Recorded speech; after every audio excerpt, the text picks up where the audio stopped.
నరేంద్ర మోడీ గారు నమస్కారం. నా పేరు ప్రసాద్. హైదరాబాద్లోని బాలానగర్లో చిన్న ఇండస్ట్రీ నడుపుతాను.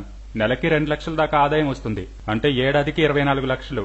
నిజాయితీగా అయితే ఏడాదికి కనీసం 3 లక్షల ఆదాయపు పన్ను కట్టాలి. మినహాయింపులన్నీ పోను. అయితే నేను జస్ట్ 30,000 మాత్రమే పన్ను కడతాను. ఎందుకంటే నేనొక మామూలు మధ్యతరగతి ఫ్యామిలీలో పుట్టా. కష్టపడి చదువుకుని కొన్నాళ్లు ఉద్యోగం చేసి పైసా కూడబెట్టి ఇప్పుడు సొంత ఇండస్ట్రీ పెట్టుకునే దశకి చేరుకున్నాను. నా సంపాదన 2 లక్షల్లో 1 లక్ష నా కుటుంబ అవసరాలకి సరిపోతుంది.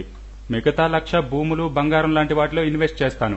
నేను ఖర్చు పెట్టే 1 లక్ష రూపాయల్లో దాదాపు 30,000 పరోక్ష పన్నుల రూపంలో ప్రభుత్వం రాబట్టుకుంటోంది.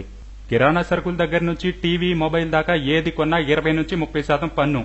ఇక ఫ్రెండ్స్ తో మందు పార్టీ చేసుకుంటే 3,000 ఖర్చు. అయితే దాదాపు 60% ప్రభుత్వానికి పన్ను. కారుకి పెట్రోల్ కొట్టిస్తే లీటర్కి 30 రూపాయల పన్ను. కారు కొంటే అన్ని ట్యాక్సులు కలిపి ప్రభుత్వానికి 1,50,000 చెల్లించా. ఇంటి స్థలం కొంటే 1,00,000 రూపాయలు రిజిస్ట్రేషన్ కోసం కట్టా. ప్రభుత్వం కనీసం మట్టి రోడ్డు కూడా వేయని మా కాలనీలో స్థలం కొన్నందుకు ప్రభుత్వం డెవలప్మెంట్ ఛార్జీల పేరుతో 50,000 వసూలు చేసింది. ప్రభుత్వ ఆసుపత్రులు ఎంత అధ్వానంగా ఉన్నాయో చూశాక, కార్పొరేట్ ఆసుపత్రులు ఎంత దోపిడీ చేస్తున్నాయో చూశాక తప్పక హెల్త్ ఇన్సూరెన్స్ పాలసీ తీసుకుంటే సిగ్గు కూడా లేకుండా ప్రభుత్వం దాని మీద సర్వీస్ ట్యాక్స్ వేసింది. దారి దోపిడీ దొంగలు దోచుకున్నట్టు ప్రతి దాని మీద, ఆఖరికి శ్మశానంలో శవదహనం మీద కూడా పన్నులేస్తున్న ప్రభుత్వం మాకు తిరిగి ఏమిస్తోంది? గవర్నమెంట్ స్కూల్లో మా పిల్లల్ని చేర్పిస్తే చదువు వస్తుందనే నమ్మకం ఉందా? గవర్నమెంట్ ఆసుపత్రిలోకి వెళ్తే ఆరోగ్యంతో తిరిగి వస్తామనే నమ్మకం ఉందా? దేశ రక్షణ, రోడ్లు వేయడం తప్ప చేస్తున్న అభివృద్ధి పనులేమిటో మాకు అర్థం కావట్లేదు. కారు కుంటే రోడ్ ట్యాక్స్, రోడ్డెక్కితే టోల్ ట్యాక్స్, టోలు తీసేస్తున్నారు కదా సార్. ఇక మా పన్నుల డబ్బు ఏమైపోతుంది? మా ఇండస్ట్రీలో పనిచేసే వారికి జీతం పెంచాలంటే వారు ఎంత పనిచేస్తారు, ఎలా పనిచేస్తారు అని ప్రతి ఏడు చూసి ఇంక్రిమెంట్ ఇస్తాం. కానీ ప్రభుత్వాలు ఏం చేస్తున్నాయి? ఉద్యోగి పనిచేసినా చేయకపోయినా, అధ్వానంగా చేసినా అందరికీ ఒకే జీతం, ఒకే ఇంక్రిమెంట్. మా సొమ్మంటే అంత లోకువా? పైగా మా పన్నుల డబ్బుతో జీతాలు తీసుకుంటూ మా పనులు చేయాలంటే ఫోజులు కొడతారు. 10 గంటలకు ఆఫీస్ అంటే 11 గంటలకు వస్తారు.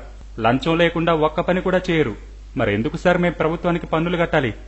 ఇండస్ట్రీ నడవాలంటే కరెంటు వాళ్ల దగ్గర నుంచి ప్రతి ఒక్కరికి లంచాలు ఇవ్వాలి. అందరికీ కలిపి నెలకి సుమారు 10,000 నేను లంచం ఇవ్వాల్సి వస్తుంది. ఆ లంచాలన్నీ వైట్ లో చూపించడం ఎలా సార్? అందుకే సార్, మాకు ప్రభుత్వానికి పన్ను కట్టాలంటే కడుపు మండిపోద్ది. అలాగని నేను సామాజిక బాధ్యత లేనివాణ్ణి కాదు సార్. మీరు సైనిక నిధికి విరాళం ఇవ్వమంటే 10,000 ఇచ్చా. మా దగ్గరలో ఉన్న అనాథాశ్రమానికి ఏడాదికి 20,000 ఇస్తా. మా ఊళ్ళో స్కూల్ బాగు చేస్తామంటే మా నాన్న పేరు మీద 1,00,000 డొనేషన్ ఇచ్చా. కానీ ప్రభుత్వానికి పన్ను కట్టాలంటే మాత్రం నాకు మనసు ఒప్పదు సార్. ఓకే, ఇదంతా గతం.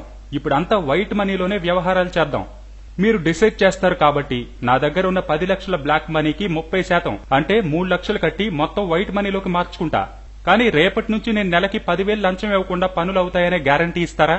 లేదా లంచాలని చెక్ రూపంలో తీసుకోమని ఉద్యోగులకి పర్మిషన్ ఇస్తారా? ఇక నాయకుల సంగతి చెప్పలేదు కదా.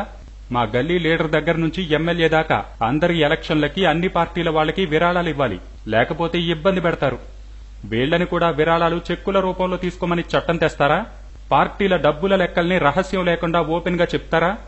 ఇప్పటికే బోల్డ్ పన్నులు కడుతున్న మాకు ప్రభుత్వం ఏం సేవలు ఇస్తుందో చెప్పండి. నాయకుల జల్సాల కోసం, ఉద్యోగుల జీతాల కోసం అయితే మేం పన్నులు కట్టం సార్. వీలైనంత ఎగ్గొడతాం. 10 ఏళ్లకి మళ్లీ దేశంలో బ్లాక్ మనీ పెరిగిపోతుంది. అప్పుడు మళ్లీ నోట్ల మార్పిడి తెస్తారా? ఇందుకు కాదు సార్ మిమ్మల్ని ఎన్నుకుంది. మీ నిర్ణయం వల్ల 2 రోజులుగా చేతిలో డబ్బు లేక ఇబ్బంది పడుతున్న మా వర్కర్స్ కూడా మీ మీద నమ్మకంతో ఈ ఇబ్బందిని సంతోషంగా భరిస్తున్నారు. ముందా నమ్మకాన్ని నిలబెట్టుకోండి సార్. మేం కడుతున్న పన్నులకి న్యాయం చేయండి.